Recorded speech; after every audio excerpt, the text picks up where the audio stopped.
Hello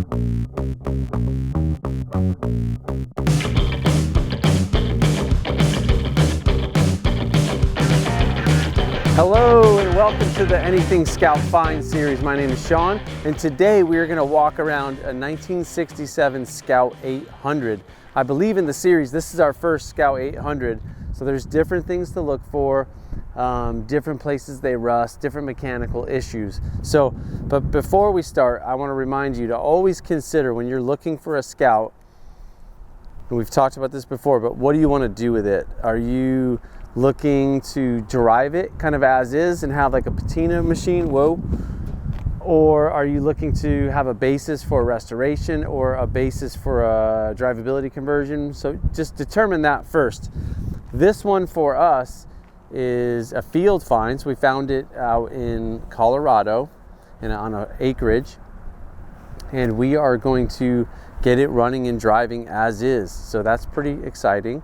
So we're going to look more so than in previous videos, we're going to look for the mechanical condition of things and the mechanical completeness of things. So let's get started. We'll start with the most important thing, which is that's right, the body, the rust in the body. So as you can see, the first clues I get is that this looks like original paint because it's old and dingy, but it's actually been repainted. Now, this one is a little harder to tell because it's been repainted the same exact color. Overall, other than that, paint is missing. Again, some people don't mind that, some people do. Our vision on this one is, again, is to kind of keep it as is. We'll obviously clean it up. So just looking for that general body rust. On a Scout 800 here at the lower quarter panel is a place that you definitely want to pay attention to. Lower quarter. And if you can, I'm going to do a little test here. You hear that? Watch how the noise changes. It sounds like I'm tapping concrete because this whole lower section is filled with dirt. It's packed with dirt and mud. That's why 800s rust. So pro tip, when you wash your Scout 800, make sure you get a hose in between the quarter and the fuel tank and flush that out. It'll definitely help keep it from rusting. Another area to look for is inside the wheel well, along where the bed mounts up to kind of the bed rail support. Very classic to rust. Don't be too scared. Like, I think 90% of Scout 800s and 80s and 800s have rust right there, but that is something that you have to pay attention to. Also, the back cab support up inside the wheel well, that is another typical place for not only rust, but also the sheet metal breaks apart, the spot welds break, and the sheet metal starts to curl and the body settles around. The bed floor will actually lift up while the quarters and everything else sag down. So look for that. As always, consider the hard top as well. Something that we overlook a lot of times. The hard top, has rust holes in the drip edge. It's not terrible. And there's always this balance, like rust costs money, probably the most amount of money. And dings and dents also cost money. So if you're thinking about a restoration, this top is usable, but it's going to need some work.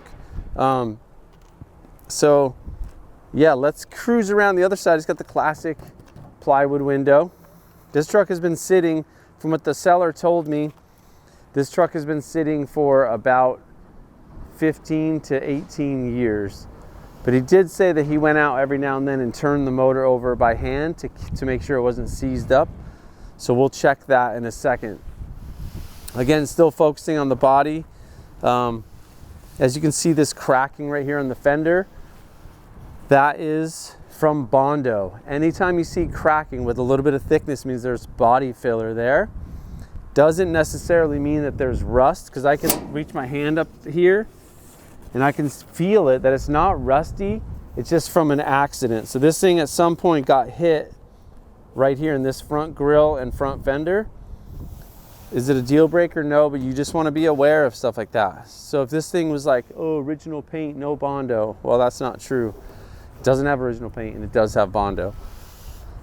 However, windshield frame alignment, look for subtle things like this gap right here along the windshield frame to the wing window should be nice and consistent all the way down. I've seen Scout 800s that this is all jacked because the hood flew open at some point while it was driving, and the windshield gets pushed back, and it tweaks right in here.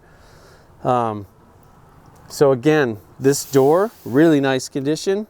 As we've learned before, always check the bottom edge of the door. That's kind of the important part.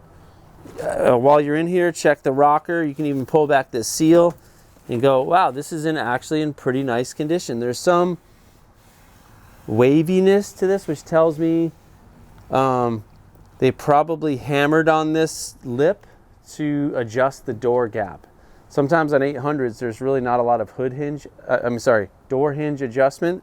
So the way they'll make the door sit in or out is by hammering on this lip. But it looks good. While we're in there, front floor pan looks actually really good. There's no cracking, structural cracking or rust, which is awesome.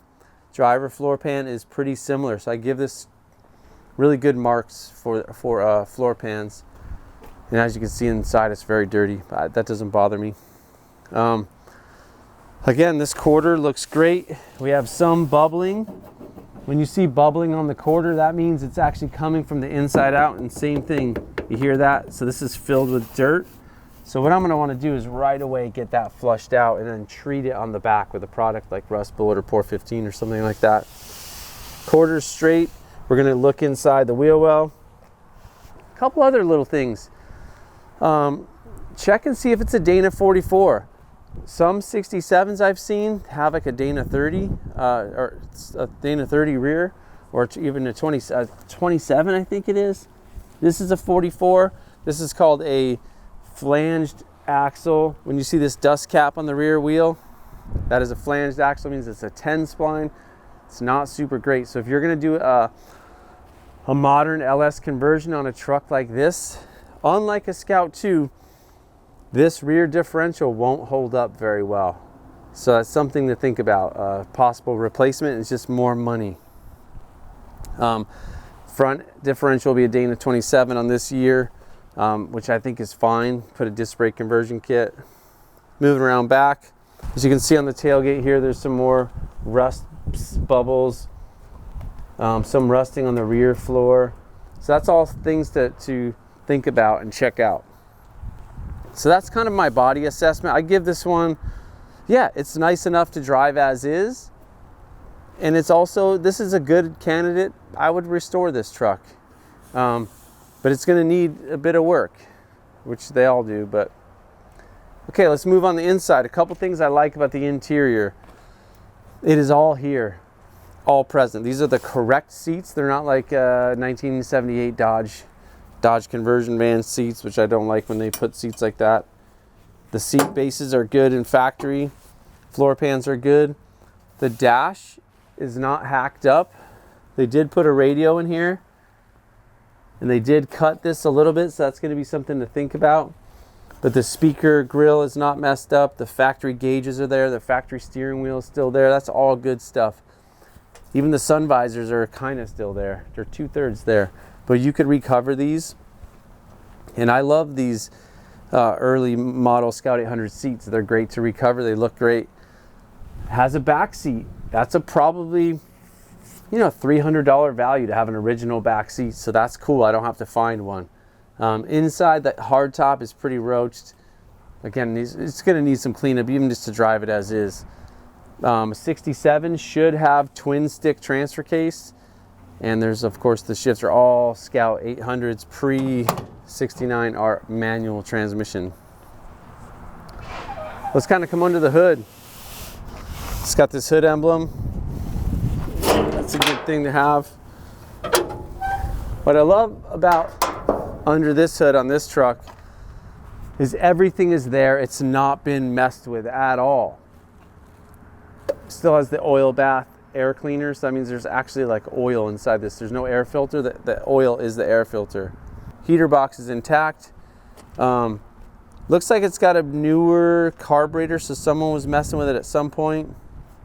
The wiring all looks clean and original. That's really good. And what I'm going to do, and you can do this out in the field, if you want to get this motor running, and if you're negotiating value, is just grab the fan and just turn the motor over, and I can see the crankshaft. Like, so the fan belt's spinning, the crankshaft is spinning. So I know this engine at the very least is not seized up. So that is a good thing. So I'm just, that's a good thing. Again, verifies that the seller told me he tried his best to keep up on it. All appearances, looks like the original engine. I'm sure it is. So we're gonna try to get this thing running. I think we'll be successful. Overall, I give this truck 2 thumbs up. It's a good truck. We're gonna get it running and driving. I'm sure you'll see a video on that, and then we'll decide what we want to do with it. But hopefully you're a little more educated on what to look for in a Scout 800. We'll do also some videos on a Scout 80 because there are some differences, but again, some big differences between a Scout 2 and a Scout 800, how they rust, where they rust, what to look for, what not to look for, what is involved in building a Scout 800. They are, in my opinion, cool. They're super cool, but they're actually a little bit harder to build to a driver status than a Scout 2. So anyway, thanks for joining us on another Anything Scout Finds series, Field Find 1967 Scout 800. Like, subscribe, share, tell a friend, tell a neighbor, go help someone find a good Scout. Let's help the community be protected from flippers and scammers, because they're out there. So be aware, stay cool.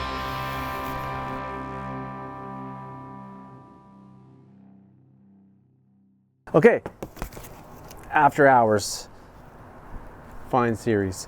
What do we find in the back? Always, like, man, it's often that we find treasures in the back of Scouts. So got a couple dust covers, a steering box from a Scout 80, an aluminum 152 intake, oil bath. Those are all valuable parts, so we can put those back out into the world. The second thing I'll say is remember your list. We didn't talk about a lot of things, like that fact that it needs spring bushings, shocks, brake hoses, brake system. There's a lot of stuff. So this piece of cardboard will stay with this truck, and I'll start, I'll just take note that it's got like a 266 V8, 3-speed, Dana 20, D44, 27. So now I have my basic specs. And anyway, just start working through it one step at a time. We are going to address the mechanical issues first on this truck, so I'm sure we'll do a video about that, and we'll have some fun, man.